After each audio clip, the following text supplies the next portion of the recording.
sigui, per poder assolir tots aquests reptes tecnològics que venen, falta gent que ho sàpiga fer.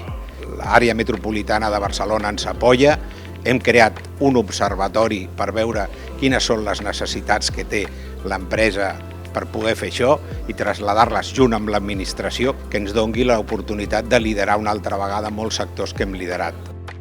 Sens dubte hem de posar una concreció i una crida en veu alta a totes les institucions empresarials, als sindicats, a les municipals, a administracions públiques, per tal de fomentar, promocionar i retenir aquest talent metropolità. A través dels observatoris, de l'observatori que avui també aquí presentem, es posarà de manifest quines són aquelles motivacions, actituds, competències, numerosos biaixos que cal fer front per tal de fer aquesta retenció de talent i de fer una metròpolis més competitiva territorialment, econòmicament i amb cohesió social.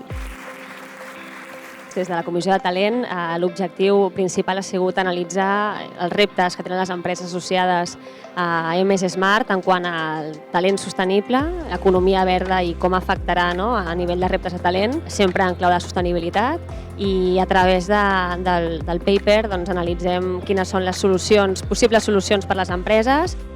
Aquí el talent verd jugarà un paper indispensable i és per això que AMS Smart proposa reflexionar, treballar per tal d'identificar aquestes necessitats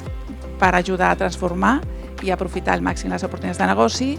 i ho vol fer, lògicament, en col·laboració amb els agents públics i privats que intervenen en el que és el sistema de generació de talent.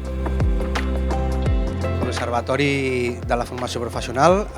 treballa conjuntament amb l'AMB per detectar aquells sectors estratègics emergents de la metròpolis per poder nodrir-los del talent necessari, al ritme necessari i en quantitat necessària. Des d'AEBAI valorem molt positivament la creació d'aquest observatori del talent verd, doncs és la combinació de la informació dels diferents agents la que donarà les claus per millorar els itineraris formatius i les ocupacions en aquest àmbit.